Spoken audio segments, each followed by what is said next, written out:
When I moved to the small town of Winthrop, I thought I was finally escaping the constant, maddening buzz of city life. The weight of it was unbearable.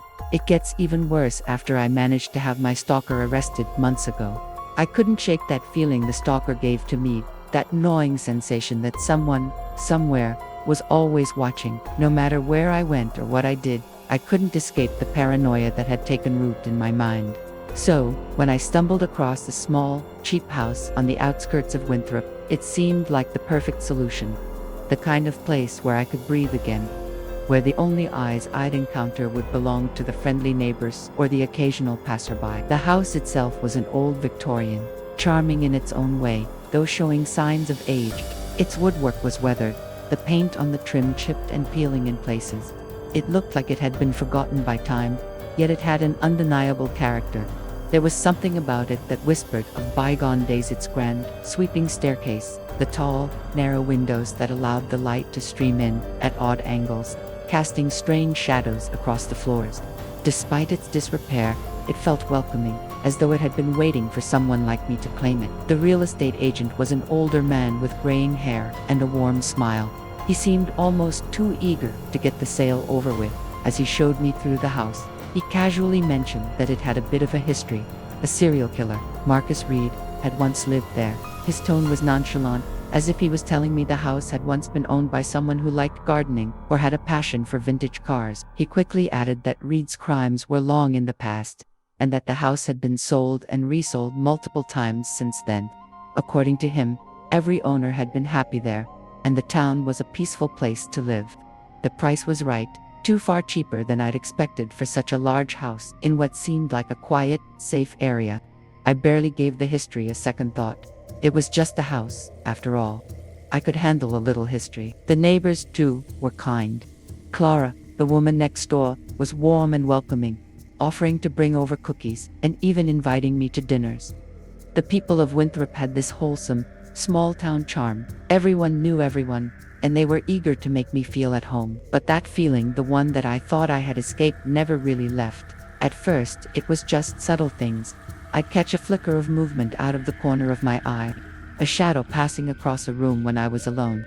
I told myself it was nothing, the result of my nerves still being raw from everything that had happened in the city. But as the days passed, the unease began to creep in, slow and steady. The shadows seemed to linger longer, the sounds more distinct, footsteps that were never there, whispers that faded as soon as I tried to focus on them. And then, it started to get worse. The feeling of being watched became undeniable. It wasn't paranoia. It was more like a presence, something pressing in on me from all sides. It was as if I had entered a room full of invisible eyes, each one trained on my every movement. It felt like the house itself was watching me. The longer I stayed, the worse it got. I would find myself constantly looking over my shoulder, even when I was alone in a room. Sometimes, I'd catch myself stopping in the middle of whatever I was doing, turning to check the space behind me, certain that someone was standing just out of sight, waiting for me to turn around. But every time I did, there was nothing there.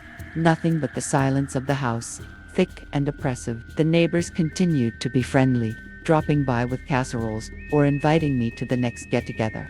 But their kindness couldn't shake the feeling that I was being watched by something far beyond the people of Winthrop. I tried to distract myself with their company, to find comfort in the normality of small-town life.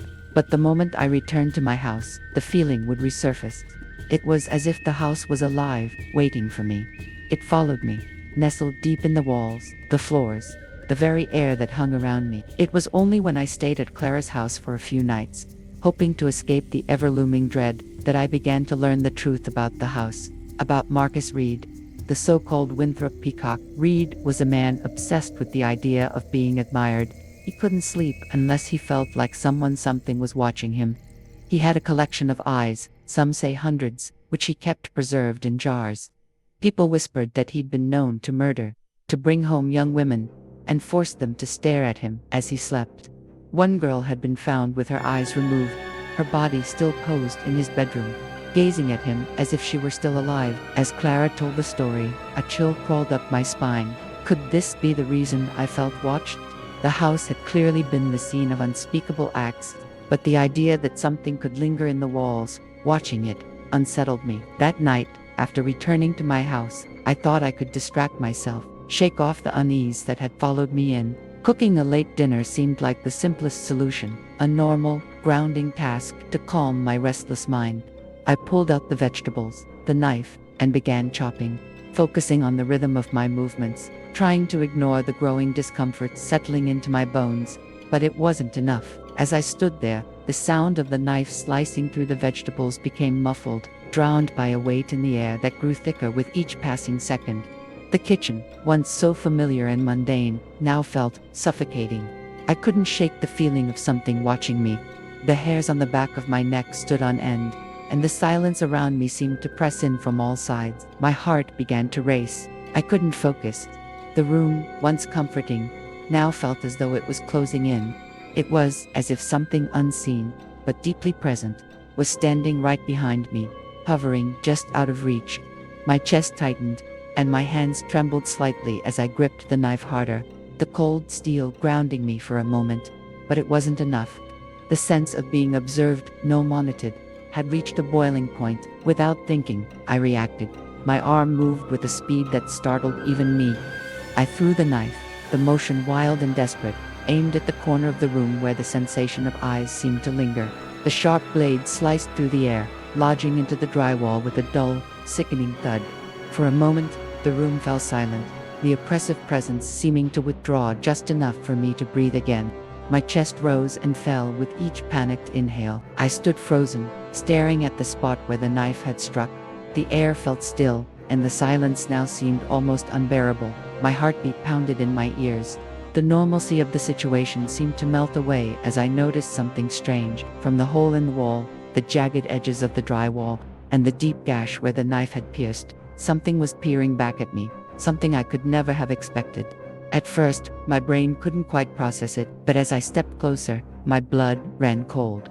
There, inside the hole, sat a jar, a small, sealed glass container, and inside that jar were two human eyes. Their pupils were fixed, wide with terror, as if they had seen something horrific in their final moments, their lifeless gaze frozen in an expression of shock. I felt a wave of nausea rise in my throat, my stomach churned, and my vision blurred for a moment. What was this? I thought. A prank, a relic from the previous owners, a macabre joke they'd left behind. But no, these were real eyes, human eyes, too perfectly preserved, too unsettling in their detail to be anything else. The thick liquid inside the jar swirled slightly as I breathed in, the faintest smell of formaldehyde filling the air, and with it, the sharp sting of fear that shot through me. They were staring directly at me, as though they had been waiting for me. My breath caught in my throat. I felt my knees weaken, and I stumbled back, my hand gripping the counter for support. My head spun as I tried to process what I was seeing. This couldn't be real. This wasn't real. I don't remember how I managed to reach for the phone. My hands were shaking violently, and I fumbled for the numbers, struggling to dial, barely able to steady myself enough to speak. When the operator answered, I could barely form a coherent sentence. My voice was thin, trembling as I choked out something about needing help. The police arrived what felt like hours later, though it was probably only a few minutes. I couldn't look at the eyes anymore. The room felt too small, too full of their unblinking gaze.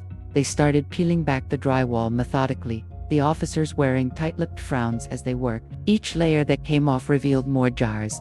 At first, there were only a few small glass containers, each one holding a pair of eyes, just as I had seen. But with every new layer, there were more, and then more still. The police worked for hours, their movements methodical and precise as they tore into the drywall, layer after layer. I stood frozen, unable to look away from the unfolding nightmare.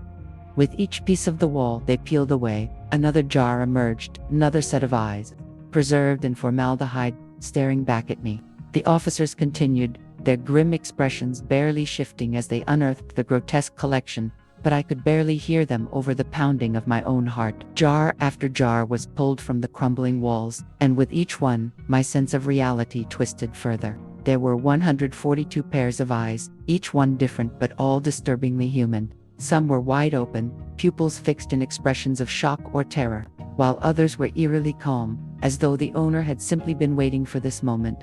The thought of them, all of them, still so vibrant, so alive in their macabre preservation, made my stomach turn. What I couldn't escape, the thing that gnawed at my very soul, was that every single one of those eyes was staring at me, unblinking, unwavering, watching me. No matter where I turned, no matter how many walls they tore down, there they were, peering through the layers of drywall, through the fragile veil of time. Their gaze was always fixed on me. I thought I had found sanctuary when I moved to this quiet house.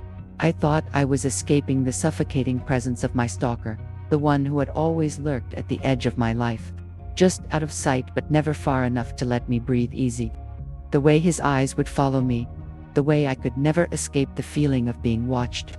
But now, I know I was wrong. As I stood there, trembling, watching the officers continue to uncover his grotesque display, I could feel it, the weight of the eyes pressing in on me. Even though they were now contained in glass jars, they were no longer just in the walls. They were in the air, swirling around me, lingering in the corners of the room, in the very space I occupied. I couldn't escape them. I thought the worst part of all this would be the revelation of Reed's madness, the grotesque discovery of his obsession. But I was wrong. The real horror is this: I had unknowingly become part of his collection. I had stepped into his world, into his home, believing I was leaving behind the horrors of the city. I had convinced myself that, by escaping the stalking presence of my past, I could find peace. But now, I realize I was mistaken. I thought the eyes of my stalker had been the worst thing to ever haunt me. But the truth is far darker. There are eyes everywhere. Eyes that will never stop watching, never stop following. I can never escape them. They are here to stay, trapped in the walls, trapped in the very fabric of this house. I'm just the latest in a long line of victims.